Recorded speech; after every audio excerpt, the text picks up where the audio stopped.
Pria ini bunuh diri karena slot. Lah, kok bisa begitu? Nonton filmnya sampai selesai supaya kita tahu alur cerita filmnya. Dan menurut detail yang saya baca, film ini diangkat dari kisah nyata. Film ini pun berjudul Nomor Bed 2023. Seperti biasa, sebelum kita ke alur cerita filmnya, jangan lupa kalian dukung channel ini dengan cara like, komen, dan juga subscribe. Awes mantap, lepas koplin dan gaskan.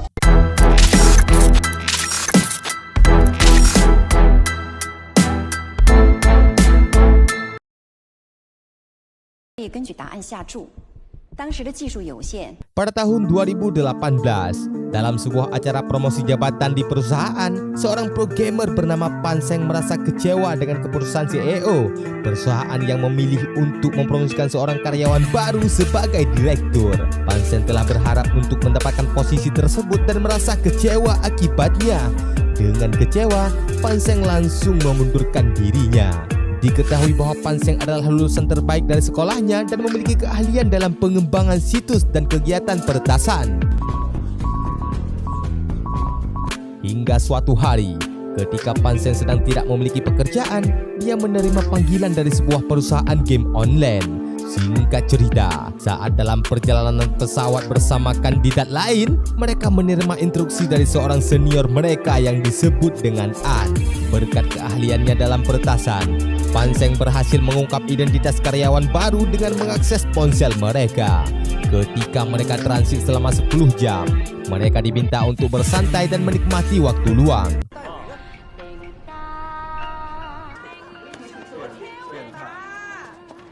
Namun, mereka tiba-tiba diculik oleh sekelompok preman.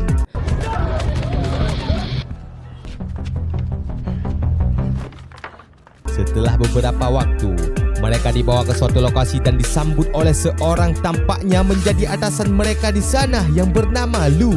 Lu meminta maaf atas insiden tersebut dan menjelaskan bahwa ini adalah cara dia memperkenalkan mereka dengan cara yang unik. An pun ternyata bekerja sama dengan Lu. Namun, tanpa menunggu lama, Lu memperkenalkan mereka ke dalam bisnis judi online yang dia kelola. Lalu mereka memperlihatkan staf yang mengelola situs judi online dan di mana beberapa di antara mereka terlibat dalam penipuan. Selanjutnya, mereka juga diajak ke ruang keamanan internet di mana orang-orang yang berpengalaman dalam pemrograman bekerja. Mereka bekerja dengan jumlah yang jauh lebih tinggi daripada staf lainnya. Lu juga memperlakukan aturan ketat terkait penggunaan ponsel dan gadget mobile di tempat kerja. Mereka juga memperkenalkan tempat lain di mana wanita cantik bekerja sebagai host untuk permainan judi. Namun, Panseng yang tidak setuju dengan praktik-praktik ini mencoba untuk melarikan diri. Aksi ia pun membuat Lu marah dan Panseng dihentikan. Kemudian, mereka semua dikirim ke tempat peristirahatan yang tidak layak untuk tidur.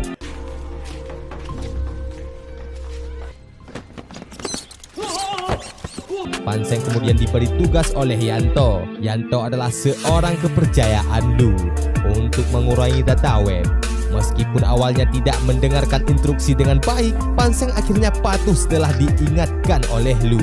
Tugas mereka terlihat jelas. Panseng dan yang lain membuat iklan judi online agar bisa muncul di berbagai situs web. Mereka berharap bisa mendapatkan komisi dari berbayaran iklan atau promosi yang mereka lakukan. Tidak ingin terperangkap dalam situasi itu, Panseng menuliskan permintaan tolong di sehelai kertas dan membawanya ke toilet. Namun, upayanya untuk keluar dari situasi tersebut menjadi sulit karena semua jendela terkunci dan dilapisi dengan teralis besi. Akibatnya, ketika ia mencoba memanjat kloset untuk mencoba keluar, kloset tersebut malah rusak dan membuatnya terjatuh.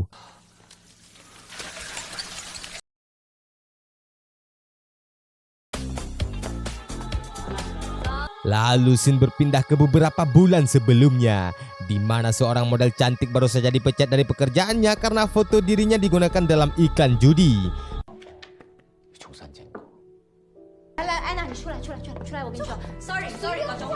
Pada suatu hari, seorang cewek cantik bernama Ana ini dipanggil oleh temannya untuk bekerja sebagai bandar judi di kantornya. Karena gaji yang fantastis, Ana menerima tawaran tersebut tanpa ragu. 要不要陪我一起去？我不去了，回家了。 Ana dan calon bandar judi lainnya kemudian dibawa oleh temannya An ke suatu tempat melalui jalur darat. An memberikan instruksi kepada mereka untuk mengumpulkan barang berharga seperti ponsel, paspor, dan uang dari para korban.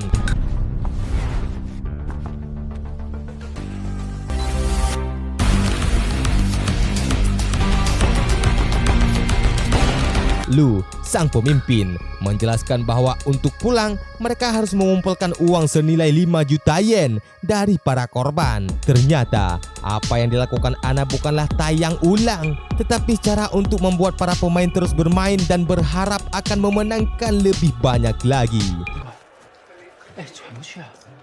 Pada suatu hari, ketika seorang pemuda ganteng bernama Tian tergoda dengan tawaran hadiah dari situs judi online yang dikelola oleh Lu, ia mulai memainkan permainannya. Tanpa diduga, Tian harus berhadapan dengan Ana yang menjadi bandar. Setelah beberapa putaran, Tian mulai merasa yakin bahwa ia bisa mengalahkan bandar dengan menaikkan terus taruhan. Namun, Panseng yang mengetahui rencana Tian mengirimkan pesan suara pura-pura dari Ana yang mendorong Tian untuk memasang taruhan lebih besar dalam permainan roulette. Ia pun mulai terbujuk oleh pesan tersebut. Tian akhirnya meminjam uang dan mulai memainkannya. Keesokan harinya, saat Tian sedang bekerja sambil menonton pertandingan basket, Ana kembali menghubunginya untuk memainkan lotre sepak bola. Melihat tawaran yang menggiurkan, Tian langsung melakukan deposit untuk memulai permainan. Tanpa diduga, atas saran dari Panseng, Tian mengalami kerugian yang cukup besar. Untuk menutupi kerugian tersebut, Tian meminta orang-orang di sekitarnya untuk mendaftar diri ke situs judi milik Lu menggunakan kode referralnya. Terjerumus dalam kecanduan judi, Tian mulai menjual beberapa barang mewahnya dan meminjamkan uang dari tetangga. Hingga suatu hari, karena tidak mampu membayar hutang, para penagih hutang dan ibu-ibu arisan datang dan merusak rumah orang tua Tian. Mereka bahkan membawa Tian ke beberapa klinik untuk menyumbangkan darahnya. Untungnya, orang tua Tian berhasil melunasi hutangnya dengan menjual beberapa lahan keluarga. Namun, walau semua sudah dibereskan oleh keluarga, keinginan Tian untuk berhenti berjudi semakin sulit karena ia terus-menerus menggadaikan barang-barang berharganya, termasuk mobil Ford Mustang hadiah dari ayahnya. Sementara itu, ibunya yang menemukan bahwa Tian telah menghabiskan limit kartu kreditnya meminta Song Yu untuk menjaga Tian. Pada kesempatan berikutnya, Tian menyuruh Song Yu untuk memasang taruhan pada pertandingan sepak bola. Namun, ketika Tian menang besar,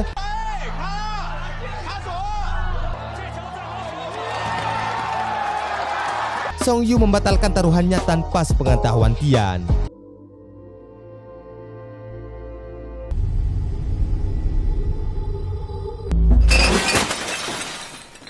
Demi mendapatkan keuntungan besar, Tian mencuri sebuah gelang giok milik neneknya. Namun, dia mulai merasa bersalah dan ingin mengembalikan uang yang telah dihabiskannya.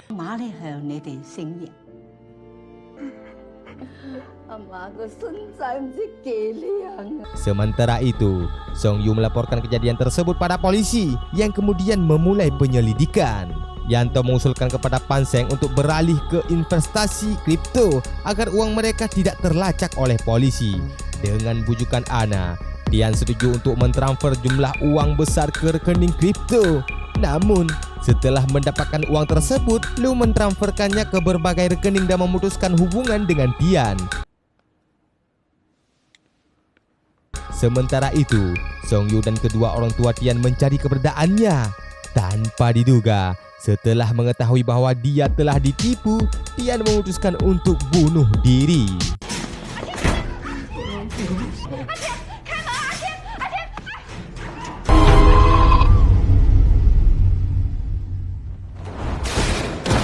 Sementara di tempat lain, Lu sedang merayakan kesuksesannya. Panseng diangkat menjadi kepala keamanan dari perusahaannya itu. Panseng menyimpan selembar uang dan menulis nomor darurat COS padanya. Ketika semua karyawan dibawa untuk jalan-jalan, Panseng memberikan selembar dolar pada seseorang. Ia pun berharap akan kehidupannya yang baik-baik saja. Ana pun mengatakan bahwa dia akan membelanjakan uang tersebut dengan bijak. Setibanya di tempat hiburan, Panseng dan yang lain terpaksa untuk bersikap bahagia dan difoto oleh Yanto untuk dikirimkan kepada keluarga mereka. Namun, Saat makan siang, Ana yang hendak meminta bantuan kepada seseorang pelayan malah tidak sengaja ketabrak oleh seorang pengunjung. Melihat uang terjatuh, Panseng segera mengambilnya. Seminggu kemudian, karena Panseng telah memprogram sistem komputer di tempat tersebut dan tidak memerlukan bantuan dari karyawan yang menawarkan promosi lagi, Lu akhirnya setuju untuk memulangkan mereka yang bekerja di divisi promosi. Namun, ketika salah satu karyawan bernama Jim berpamitan, Panseng menitipkan selembar dolar ke restoran di tengah perjalanan. Tanpa diduga, Yanto yang kehabisan rokok dan tidak memiliki uang tunai memeriksa saku para karyawan. Jim yang duduk di belakang Yanto dituduh menyimpan dolar yang diberikan oleh Panseng. Setelah membelanjakan uang tersebut, Yanto dipanggil kembali oleh kasir yang menolak menerimanya karena ada coretan di dolar tersebut. Ketika semua karyawan panggil, Lu menyuruh mereka untuk mengakui siapa yang menulis nomor darurat COS pada dolar. Melihat Jim yang terluka dan tidak ingin orang lain jadi korban, Ana dan Panseng dengan cepat menyerahkan diri atas kesalahan yang mereka anggap fatal. Lu kemudian menyuruh anak buahnya untuk menyiksa mereka sebagai hukuman. Setelah memberikan pelajaran pada mereka, tanpa diduga, seorang tengkurap menembak Jim. Pada saat itu juga, Ana yang lelah melarikan diri dari bus.